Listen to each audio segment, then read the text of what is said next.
तो गुरु लोग, जैसा कि आप सब जानते ही हो कि मार्केट में दी बॉयज सीजन 4 का ट्रेलर आ गया है। और इस ट्रेलर में क्या क्या नहीं है, मतलब एक उड़ते हुए बकरी से लेकर अपने मुंह से चार चार सांप निकालने वाली लौंडिया तक, ये ट्रेलर आपको हर तरीके का मजा देगा। तो चलिए बिना देरी किए इस ट्रेलर का चीरहरण करते हैं। ट्रेलर के शुरुआत में ही हम हमारे बैडास बिली बूचर को देखते हैं, और जिसे देखने पर पता चलता है कि बिली को अंदर से कोई गिल्ट खाए जा रहा है। और वो गिल्ट ये है कि अब बिली का बेटा रायन कमीने होमलैंडर के पाथ पे चलने लगा है।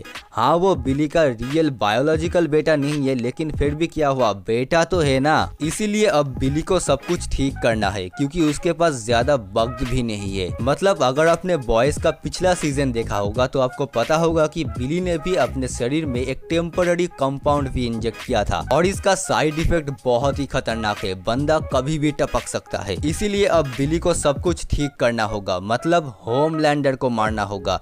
और अब तो बिली के पास एक बहुत ही अच्छा एडवांटेज भी है। मतलब अगर आपने जेन भी देखा है, जो कि इस बॉयज यूनिवर्स का ही पार्ट है, तो उसमें हमें फर्स्ट टाइम सूप्स को मारने वाला वायरस दिखाया गया था। लेकिन उस वायरस को विक्टोरिया ने बहुत ही चालाकी के साथ छुपा दिया था।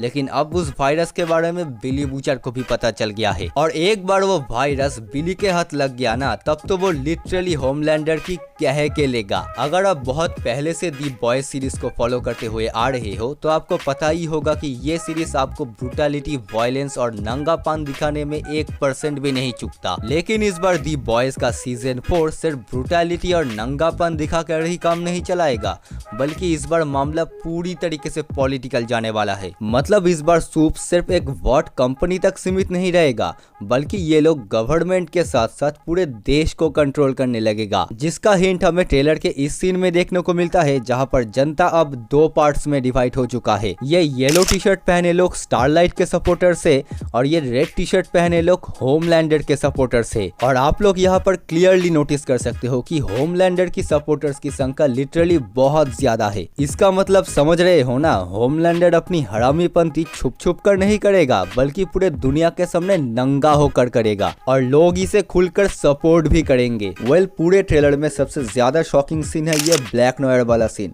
मतलब अगर अपने बॉयज का पिछला सीजन देखा होगा तो आपको याद होगा कि होमलैंडर ने ब्लैक नोयर को पिछले सीजन में ही मार दिया था। अब सवाल ये है कि आखिर ब्लैक नोयर जिंदा कैसे हो गया।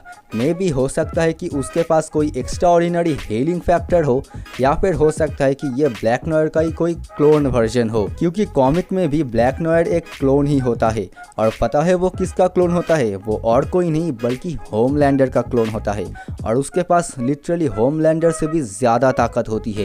इस ट्रेलर में हमें कुछ नए कैरेक्टर्स भी देखने को मिले, जैसे कि ये मोहतरमा जिसका नाम होने वाला है सिस्टर सेज, फिर आती है ये फटाकड़ी, और आखिर में आती है ये अजीब सी दिखने वाली लौंडिया जो अपने मुंह से लिटरली अतड़ियां निकाल के हमला करती है। फिर हमें ट्रेलर के इस सीन में जेन भी के कैरेक्टर्स केट और सैम भी देखने को मिलते हैं, जो कि शायद अब वॉट के टीम 7 में भी आ चुके हैं। इसीलिए आपको जेन भी को देखना ही पड़ेगा, क्योंकि जेन भी अब पूरी तरीके से दी बॉयज के सीजन 4 से कनेक्टेड हो चुका है। ट्रेलर के इस सीन में हमें किसी का कटा हुआ पैर दिखाया जाता है, और हो सकता है कि ये पैर उस वायरस से इन्फेक्टेड हुए किसी सूप्स का हो, और अब ये पैर टीम बॉयज के हाथ में लग चुका है। और जब टीम बॉयज इस पैर से उस सूप्स किलिंग वायरस को एक्सट्रैक्ट करेगा ना, तब तो आप सोच ही सकते हो कि क्या होने वाला है। बॉयज के टीम के पास सूप्स को मारने वाला वायरस, भाई ये शो एक अलग ही लेवल पे जाने वाला है। और ये साला होमलैंडर भी बहुत ही बुरी तरीके से सठियाने वाला है, क्योंकि इसके लक्षण ठीक नहीं लग रहे हैं मुझे। आज के लिए बस इतना ही। अब इतनी दूर इस वीडियो को देख रहे हो तो एक लाइक ज़रूर कर देना, वरना वो मुर्गा याद है ना। हाँ, बस समझ जाओ। Okay, bye.